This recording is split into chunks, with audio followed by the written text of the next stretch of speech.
Hello students, स्वागत है आप सभी का टॉपर्स टॉक विद अनअकैडमी के अंदर। मेरा नाम है विवेक सोनी और मैं आरपीएससी के अंदर इंग्लिश पढ़ाता हूं। आज जो शख्सियत हमारे सामने है, इनको प्रत्यक्ष को परिमाण की आवश्यकता नहीं है। ये है Amit Prajapat, RPSC RSM SSB LDC topper. इनका रैंक है 151 और बहुत ही प्रभावित किया है इन्होंने अपने प्रदर्शन से। और आज ही आप सभी को मोटिवेट करने के लिए यहाँ पर आए हैं। आज ये अपने बारे में बताने आए कि कैसी इनकी दास्तां रही है, कैसे इनकी स्टोरी रही है, ताकि आप उससे प्रभावित हों और आप भी एग्जाम में अच्छा कर पाएं। तो अमित जी से पूछते हैं। अमित जी, अपने बारे में आप हमें कुछ बताइए कि कहाँ से बिलोंग करते हैं, कैसा परिदृश्य है, पढ़ाई कैसे की आपने, स्टार्टिंग के दिन कैसे रहे, सारी चीजें। सबसे पहले तो मैं विवेक जी आपका बहुत बहुत धन्यवाद ज्ञापित करना चाहता हूँ कि आपने मुझे धन्यवाद इस जी मंच पर आपका। अपने विचार मेरे अपने विचार साझा व्यक्त करने के लिए जो आपने जो मुझे मंच प्रदान किया है, मेरे जो हम उम्र जो साथी हैं उनसे बिल्कुल। जो इंटरेक्ट करने का आपने जो मुझे मौका प्रदान किया है, तो उसके लिए मैं सबसे पहले तो आपको बहुत बहुत धन्यवाद ज्ञापित करना चाहता हूँ। वेलकम। और मैं अपने दोस्तों को बताना चाहता हूँ कि मैं एक जयपुर जिले की एक छोटी सी तहसील सोचा फागी, जो जयपुर से 40 किलोमीटर दूरी पर है, वहां से मैं बिलोंग करता हूँ। और मेरा नाम आप पहले बता ही चुके हैं, अमित प्रजापत। मैं बचपन से ही काफी मतलब ऐसे मेरे फैमिली बैकग्राउंड, मेरी परिस्थितियां ऐसी रही है कि मैं हमेशा ही संघर्षशील दौर से गुजरा हूँ। और खुद मैंने मेरे हर कक्षा में, मेरे जीवन के हर मोड़ में ये महसूस किया है कि हमेशा मैं अगर आगे बढ़ूंगा तो सिर्फ और सिर्फ संघर्ष के दम पर, संघर्ष के बूते पे मैं आगे बढ़ूंगा। मेरे हर एक कदम जैसे ही मैं आगे बढ़ता था तो मेरे हर एक कदम पीछे संघर्ष की जो निशानी छोड़ते थे, मैं आपको आज वो सब बताना चाहूंगा। हम बहुत ललायत है मैं वो सब सुनने के लिए, हमारे जो व्यूअर्स हैं। मैं बहुत ज्यादा ईगर हूँ, बहुत ज्यादा उत्सुक हूँ आपकी स्टोरी सुनने के लिए, इसलिए मैं आपसे बहुत विनती कर रहा था, सर प्लीज आइए। और आपने अपना कीमती वक्त निकाला, प्लीज बताइए सर। मैं हर तरीके से मतलब एक तो देखिए, एक तो पारिवारिक फाइनेंशियल प्रॉब्लम्स होती है जो तो लगभग और भी लोगों के साथ होती है, बिल्कुल। लेकिन मेरे मेरे साथ मेरी कुछ और भी पारिवारिक प्रॉब्लम्स थी। जैसे मेरे एक हम उम्र मेरे भाई थे, तो उनका एक्सीडेंट में चले जाना, फिर परिवार, बूढ़े माँ बाप, जी पापा, हम, फिर एक तरीके से मतलब मैं आपको बताना चाहता हूँ कि ना तो परिवार के पास कोई पैतृक संपत्ति है, ना कोई जमीन है। फागी एक छोटा सा कस्बा है, उसमें 150 वर्ग गज में मेरा कच्चा मकान बना हुआ है। आज भी वो कच्चा ही मकान है। जमीन के नाम पर मतलब कुछ भी नहीं है मेरे पिताजी के पास। और ना ही पिताजी कोई अन्य कोई अदर जॉब करने में सक्षम है। उनकी शारीरिक स्थिति इतनी बिगड़ चुकी है कि ना वो मतलब डेली दिहाड़ी मजदूरी भी वो नहीं कर सकते। मैंने जो भी किया, मैं मतलब हमेशा से मैं अपने माँ बाप को, बूढ़े माँ बाप को इस अवस्था में देखता था, तो मेरे मन में हमेशा ये कुछ कर गुजरने का जो जुनून था, उसको मैंने अपने मन के अंदर जीवित रखा। और लगातार परिश्रम करते हुए मैं धीरे धीरे आगे बढ़ता गया। मैंने जैसे ही मेरी 8th क्लास पास की, तो हमारे टाइम 8th का बोर्ड होता था, तो उसमें मेरे अच्छे मार्क्स थे। तो वो हमारे फागी में एक लोकल स्कूल है, लक्ष्मी विद्या मंदिर, तो उसमें जो सर थे उन्होंने कहा कि मैं पढ़ाना चाहता हूँ। तो उन्होंने मेरे मार्क्स अच्छे देख के उन्होंने मुझे मोटिवेट किया और अपने स्कूल में बिना कोई फीस लिए अपने खर्चे से मुझे पढ़ाई करवाई। और मैं 10th क्लास में 92 परसेंटेज के साथ पूरे फागी का टॉपर रहा था उस टाइम पे। हम्म। फिर जैसे ही मेरी जिज्ञासा बड़ी आ गई, तो मैंने सोचा कि यहाँ से, हमारा जो फागी शहर है, एक छोटा सा कस्बा है, उसमें सर दो ही स्ट्रीम चलती है 11th 12th में, आर्ट्स और कॉमर्स। जी जी। साइंस जो विषय है, मतलब आप उससे अंदाजा लगा सकते हैं कि जो बिल्कुल। एरिया है हमारा वो भी इतना पीछे है कि हमने वहां पर मतलब साइंस फैकल्टीज और साइंस की स्कूल्स है ही नहीं। जी फिर जी। वहां से मैंने जयपुर का रुख किया और फिर मैं हॉस्टल में पढ़ा 2 साल, 11th 12th। और फिर मैंने वहां से 12th में मैथ से अच्छे 80-82% से मैंने अच्छे स्कोर के साथ 12th उत्तीर्ण की। और फिर ग्रेजुएशन के लिए मेरा सिलेक्शन जयपुर की महाराजा कॉलेज में हुआ। और मैं वेरी गुड। वहां से धीरे धीरे अपने मुकाम की ओर मैंने अपने कदम बढ़ाए। और सर जैसे ही मैं जयपुर निकला तो मुझे एक महसूस हुआ कि यार अपन जयपुर में रहेंगे तो उस हिसाब से अपने को मैनेज करने के लिए, रहने के लिए, खर्चे के लिए, हर चीज के लिए पैसे की आवश्यकता होती है। और जयपुर राजधानी है, तो सर आपको भी पता होगा कि वहाँ हर जो भी कोई चीज हो वहाँ सिर्फ और सिर्फ पैसे से काम होता है। बिना पैसे के हम जयपुर में साँस भी नहीं ले सकते। बिल्कुल सही बात है। मैं धीरे-धीरे बढ़ा और फिर मैंने सोचा अपने पारिवारिक परिस्थितियों को ध्यान में रखते हुए मैंने सही समय पर सही स्थिति को अपने माँ-बाप के जो भी अरमान थे उनको पूरा करने के लिए मैंने एक बिल्कुल सही और सटीक दिशा में अपना परिणाम निर्धारित किया और उस हिसाब से तैयारी करते हुए मैंने देखा कि बस एक ही ऑप्शन है, अगर अपने पास अपना बेहतर अपने माँ-बाप का बुढ़ापा अगर सँवारना है, सँजोना है, अपने सपने अगर पूरे करने हैं, अच्छी ज़िंदगी अगर जीनी है तो सिर्फ़ और सिर्फ़ एक ही तरीका है, वो है पढ़ाई। तो मैंने उसी दिशा में अपने कदम आगे बढ़ाते हुए फर्स्ट ईयर से मैं प्राइवेट स्कूल में ट्यूशन पढ़ाने लग गया था 2 घंटे और फिर बाकी 2 घंटे अपने घर पे जहाँ मैं रहता था, रूम लेके, तो वहाँ मैं ट्यूशन क्लासेस बच्चों को अवेलेबल करवाने लग गया। तो मैं शुरू से ही मतलब आप अंदाज़ा लगा सकते हैं कि सर फर्स्ट ईयर में एक मैं बिल्कुल सही। आज मेरी नया-नया 98 बालक मेरी निकलता है 12th के बाद और ऐसे अरमान होते हैं कि चलो नई जगह पे जाएँगे, अपन मौज-मस्ती करेंगे और इतनी सी उम्र में इतना ज़्यादा बर्डन मैं समझ पा रहा हूँ सारी आपकी स्टोरी। देखिए सर बताइए। 98 मेरी डेट ऑफ बर्थ रही है और हुँ, 98 से आज अगर आप लगाते हैं तो 22 22 साल साल। तो उस वक़्त 2014 में मैंने जब 12th पास की थी, तो 6 साल पहले आप देख सकते हैं कि मैं मात्र 16 साल का था। उस वो उम्र जिसमें बच्चा खुद अपने दिमाग को मैच्योर करता है, सही गलत की समझ होने का एहसास उसे तब से होता है। मैंने उसी एज से इन स्थितियों को, परिस्थितियों को भाँपा और बिल्कुल एक सही दिशा में टारगेट करते हुए मैंने वहाँ से खुद अपने खर्चे का वहन किया और खुद आगे बढ़ने की सोची। बस मेरे पास अगर कोई चीज़ थी, तो वो थी मेरे माँ-बाप का आशीर्वाद और उसी से आज मैं जो भी हूँ, एक मेरे जीवन की ये पहली सीढ़ी है, पहला पड़ाव है।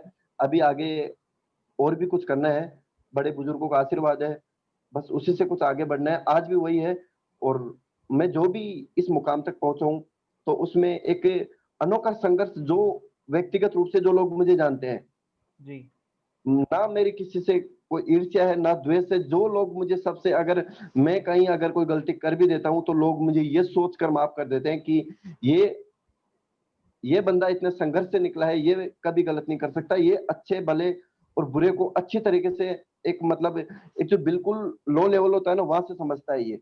ये गलती नहीं कर सकता, लेकिन फिर भी मैं अपने आप को इन चीज़ों से थोड़ा दूर रखना चाहता हूँ जी, और बिल्कुल अभी भी 22 साल की एज है, अभी और कुछ आगे तैयारी करनी है। बीएड किया है, तो अभी आगे और कुछ करना है। बिल्कुल सर। आपको मतलब प्रेरणा कहाँ से मिली? आपने और भी एग्ज़ाम दिए होंगे कई सारे पटवारी वगैरह कोई एग्ज़ाम दिया था आपने? नहीं सर, मैंने एक एग्ज़ाम इससे पहले एक एग्ज़ाम दिया था हाई कोर्ट एलडीसी का। ओके, तो हाई कोर्ट एलडीसी के पेपर में मेरे 168 मार्क्स थे हाँ, out of cut off 200। Clear हो गई आपकी। हाँ, कट ऑफ क्लियर हो गई थी। उसके बाद मैंने टाइपिंग की तैयारी की और मैंने उस एग्ज़ाम में देखिए इतने जुनून से तैयारी की थी कि मतलब मेरी जो मेरा हेल्थ स्ट्रक्चर है वो तक बिगड़ गया था। मेरा पेट आ गया था बाहर। मैं 15-15 घंटे तक लगातार पीसी के सामने बैठा रहता था, टाइपिंग करता था। मेरा चश्मा चढ़ गया था एट दैट टाइम और मतलब मैंने इतना फ़ोकस किया था उस पे हाई कोर्ट एलडीसी में, लेकिन दुर्भाग्य था कि मैं 3 नंबर से रह गया। 252 उसमें मेरे मार्क्स थे और 255 उसमें कट ऑफ थी और फिर धीरे-धीरे जैसे मैंने मेरी बीएड चल रही थी तो मैंने बीएड किया और फिर उसके पैरेलली इधर एलडीसी की वैकेंसी जब अप्रैल मई में फॉर्म भरवाए और फिर 12 अगस्त को मेरा पहला एग्ज़ाम था पहले चरण में हुँ, और उसके बाद फिर टाइपिंग हुई और मैं तब से कंटिन्यूअस तैयारी कर रहा हूँ और अब मेरा उद्देश्य मेरा जो भी मेरा फ़ोकस है वो सब अब आरएस की वैकेंसी पर है। जैसे वैकेंसी आती है मैं और अच्छे ढंग से तैयारी में जुट जाऊँगा और अपने जो भी मेरे सपने हैं उनको पूरा करने की दिशा में एक और कदम आगे बढ़ाऊँगा। बिल्कुल, बिल्कुल अमित जी। बहुत-बहुत अच्छी जर्नी है आपकी। आप मतलब आपने ही सब कुछ बता दिया, मेरे पास कुछ मतलब रहा ही नहीं है सब कुछ। आप मतलब जयपुर में आए थे, सारी चीज़ें बता पा रहे हैं आप कि बहुत एक संघर्ष होता है, एक नया बच्चा जब जयपुर के अंदर आता है या कोई भी ऐसी नई जगह जाता है जहाँ पढ़ाई के लिए जाता है, तो एक आकर्षण बहुत ज़्यादा होता है, चार्मिंग सिटीज़ होती है, कई बड़े-बड़े सपने दिखाए जाते हैं, है ना? एक ऐसा माहौल होता है कि डेविएशंस बहुत ज़्यादा भटकाव बहुत ज़्यादा होते हैं। तो इस भटकाव के बीच आपने कैसे अपने आप को सँभाले रखा कि नहीं यार मतलब बच्चे पैसे उड़ाते रहते हैं। आप जैसे आप खुद अर्न कर रहे थे, ट्यूशन वगैरह चला रहे थे, तो आराम से उतने पैसे तो आ ही जाते हैं कि चलो ठीक है, कहीं घूम के आ जाते हैं। आज वर्ल्ड ट्रेड पार्क चले गए जीटी चले गए। तो आपने कैसे अपने आप को सँभाले रखा, नहीं यार मेरा गोल जो है ये है, मुझे यही करना है, उसके बाद जो होगा देखा जाएगा?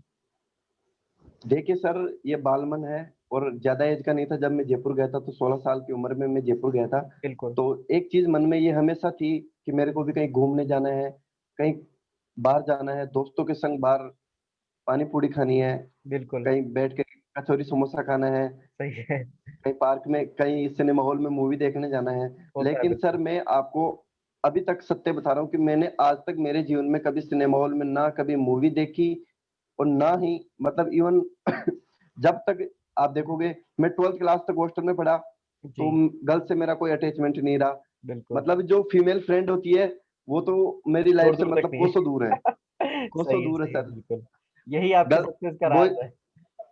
हाँ, जी, बॉयज़ कॉलेज में मैं पढ़ा हुँ, और महाराजा कॉलेज में मैं तब से ही मैं जब भी कॉलेज जाता था, तो आप बता रहे हो जो चार्मिंग आकर्षण की जो चीज़ें होती हैं, सब बिल्कुल महाराजा और महारानी कॉलेज में बिल्कुल एक 30 फीट की रोड का गैप है, बिल्कुल, वो वहाँ बिल्कुल। बहुत है। लेकिन मेरा मुकाम मेरा जो टारगेट था वो कुछ और था। जी, और जी। आप बत जैसा कि आप पूछना चाह रहे थे कि भाई जैसे ट्यूशन से इतनी अर्निंग तो हो ही जाती थी। हुँ, मेरी जो सेविंग्स होती थी, उनसे मैं जो भी मेरी सेविंग्स होती थी, उन्हें मैं अपने परिवार पर वहन करता था, अपने परिवार पर खर्च करने की कोशिश करता था। हुँ, अपने पिताजी की दवाइयों के लिए, अपने बूढ़ी दादी जी की दवाइयों के लिए और जो भी कुछ सेविंग्स होती थी, मैं यही चाहता था कि बस अपने घरवाले को जो भी अगर कोई भी अगर छोटा-मोटा कोई भी काम पड़े तो उन्हें किसी अन्य व्यक्ति के पास जाकर ₹10, ₹20, ₹100, ₹1000, ₹2000 माँगने की आवश्यकता ना हो। मैं उनका छोटी सी उम्र में एक सहारा बनूँ और अपने माता-पिता जी को समाज में एक अच्छी इज़्ज़त दिलाऊँ, अच्छा मान दिलाऊँ, अच्छा बिल्कुल, सम्मान दिलाऊँ और जब मेरे संघर्ष से जो मेरा परिणाम निकल के आया, जब मेरी एलडीसी की मतलब जितना इंतज़ार मुझे मेरे एलडीसी रिज़ल्ट का नहीं था, उससे कई ज़्यादा इंतज़ार मेरे आस-पास के लोगों को, जो मुझसे व्यक्तिगत रूप से जानते थे, जो मुझसे जिनका रिलेशन वाह, थे, वाह! रिश्तेदार हो, चाहे से वो जी, यार दोस्त हो, चाहे से मेरे फागी एक मतलब काफ़ी बड़ा शहर है, लेकिन जब लोगों को पता चला कि आज वो बंदा जॉब लगा है, हुँ, मतलब मैं बता नहीं सकता कि मेरे से ज़्यादा खुशी मतलब मेरे को जो फीलिंग नहीं आई ना, उससे कई ज़्यादा फीलिंग उन लोगों को आई कि जैसे वो लोग नौकरी लगे हों। सही है।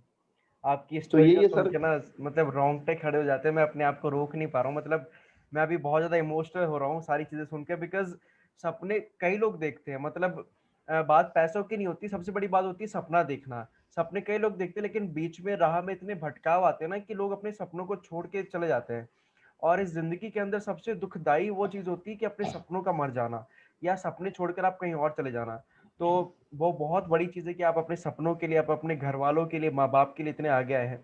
आपके घर में कौन-कौन है? मतलब आप सिर्फ़ अकेले भाई हैं या और कोई है आपके घर में? देखिए, मेरे 3 साल पहले मेरे हम उम्र मेरे भाई थे, वो एक एक्सीडेंट में वो खत्म हो गए ओके, और मेरे बूढ़े माताजी हैं, पिताजी हैं और मेरी बूढ़ी दादी जी हैं। ठीक है। हम 4 लोग हैं मेरे परिवार में और और कोई भाई आप बहन, बता रहे हैं सिस्टर नहीं है? जी नहीं। ठीक है, हाँ, आप बता रहे हैं भटकाव की स्थितियाँ जब 3 साल पहले जब परिवार पे ये बोझ एक तरह से आया, तो बिल्कुल। उस वक़्त ही मैंने यही ठान लिया था कि मैंने जो ये मतलब जितनी भी प्रॉब्लम्स आई, तो मैंने उनको एक तरह से मतलब अपनी ताकत बनाया, अपनी पावर, अपनी कैपेसिटी मतलब कि बस हाँ, अब तो उनका जो सपना था उसे ही पूरा करना है और ज़िंदगी में कोई दूसरा लक्ष्य नहीं है, ना कोई भटकाव की कोई वजह रखनी है, ना कहीं कोई गुंजाइश नहीं रखनी है कि हाँ, मैं इस दिशा में जाऊँ, ये गलत परिणाम मुझे मिले और मेरे परिवार को ये दुःख मिले या मुझे हो सकता है कि इस चीज़ से, इस व्यक्ति से मुझे कोई नुकसान हो सकता है। तो मैंने बिल्कुल, ऐसे बिल्कुल। लोगों को बिल्कुल अपनी ज़िंदगी से ब काफ़ी दूर रखा और मतलब एक चाहते हुए मन में एक उम्र होती है साहब, जिसमें बिल्कुल, मतलब ये इच्छाएँ भी होती है, लेकिन मैंने जोश होता है एक। अपनी सारी इच्छाओं को मारते हुए, उन पे कंट्रोल करते हुए, सब कुछ अपने सुनहरे भविष्य के लिए दाँव पर लगाया और आज उसका परिणाम है कि मैं अपने पैरों पर खड़ा हूँ, अपने परिवार का सहारा बिल्कुल, बन के खड़ा हूँ। बिल्कुल, बिल्कुल, बिल्कुल। अमित जी बहुत प्रेरणादायी स्टोरी है आपकी, बहुत ही प्रेरणा देने वाली है लोगों को। मैं बहुत प्रभावित हुआ हूँ। मुझे लोगों का नहीं पता कि स्टूडेंट्स क्या देखेंगे, क्या सोचेंगे, क्या क्या फ़ील करेंगे, आगे क्या बदलाव लाएँगे अपने भविष्य के अंदर। लेकिन मैं इतना कह सकता हूँ कि मुझे आपने बहुत ज़्यादा मोटिवेट किया है और मैं डेफ़िनेटली अपने फ्यूचर के अंदर कुछ ऐसा करूँगा कि जिससे मेरे समाज का, मेरे घरवालों का नाम भी रोशन हो। क्योंकि सुविधाएँ सबके पास होती है।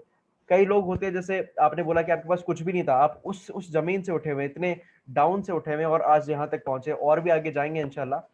लेकिन वो चीज है ना कि आज लोगों के पास सब कुछ होते हुए भी कुछ नहीं कर पाते, तो आप उनके लिए एक मोटिवेशन हो कि यार तुम क्या हो, मतलब इतना सारा कुछ मिल रहा है, कुछ कर लो, कुछ कर लो, फिर बहाने मत बनाओ। कोरोना के काल में इतने डिप्रेशन के अंदर है लोग, स्टूडेंट्स इतने डिप्रेशन के अंदर है, वैकेंसीज नहीं आ रही है, तो आप लोग बहुत ही अच्छे तरीके से मोटिवेट कर पा रहे हैं लोगों को कि वैकेंसी का बहाना मत बनाओ, वैकेंसीज आ रही है, आप सिर्फ पढ़ाई करो। पढ़ाई करोगे तो एक वैकेंसी भी आती है ना, तो आपकी सीट के लिए आती है वो, तो आप डेफिनेटली सेलेक्ट हो सकते हो। और कुछ आप हमारे दर्शकों को, हमारे स्टूडेंट्स को कुछ बताना चाहेंगे, बताइए। देखिए सर, मैं मेरे हम उम्र जो साथी हैं उनको यही बताना चाहता हूँ कि देश में जिस तरह से अभी जो माहौल चल रहा है जी। और जो एक तरह से डिजिटलाइजेशन के नाम पे जो हम्म, चल रहा है, तो मैं आपको बताना चाहता हूँ कि जैसे 10 व्यक्ति हैं, अगर वो उनके पास स्मार्टफोन है, तो उनमें से साहब बिल्कुल 2 ही उसका सदुपयोग कर रहे हैं और जो बिल्कुल। 8 लोग जो दुरुपयोग कर रहे हैं।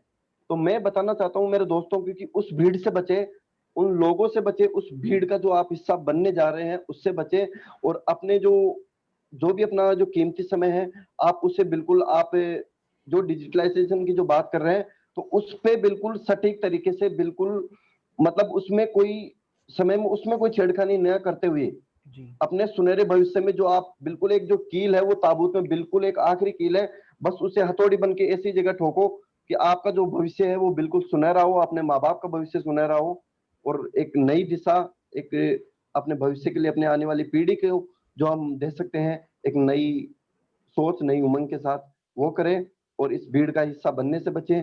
जो आज ये भावुकता की जो चीजें हैं, जो आकर्षण का जो केंद्र बनी हुई है, जो भी चीजें हैं, उनसे थोड़ा दूर रहें तो ही अच्छा होगा।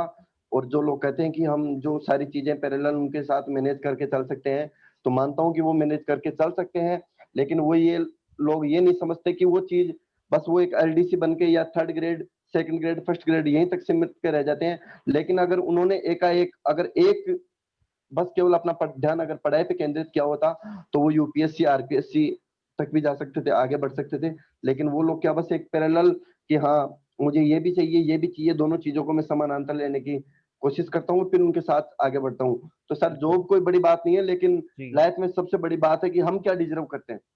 बिल्कुल। जो चीज़ हम डिज़र्व करते हैं, वो चीज़ हमें चाहिए। मैं एलडीसी से बन के बिल्कुल संतुष्ट नहीं हूँ, मेरी इच्छा है आगे बढ़ने की है, और अगर यहीं पे रुक जाता हूँ, तो शायद ये मेरे जीवन का सबसे बड़ा, मतलब इससे बड़ा कोई ड्रॉबैक दुर्भाग्य हो। नहीं हो सकता, और सबसे मूर्खतापूर्ण जो मेरी बात होगी शायद वो यही होगी। बिल्कुल, बिल्कुल। अमित जी, बहुत ज़्यादा अच्छा लगा आपसे बात करके। अगली कड़ी में हम जानेंगे कि अमित जी ने एग्ज़ाम कैसे क्रैक किया, कौन-कौन से एग्ज़ाम में कैसे-कैसे पढ़ाई की, कौन-कौन सी बुक्स को फ़ॉलो किया, कई सारे अलग-अलग पैटर्न होते हैं। तो मिलते हैं अगली कड़ी में अमित जी से। तब तक के लिए धन्यवाद अमित जी, और धन्यवाद आप सभी को हमारे साथ बने रहने के लिए। धन्यवाद। बहुत बहुत धन्यवाद सर आपका, विवेक जी। धन्यवाद। Thank you sir.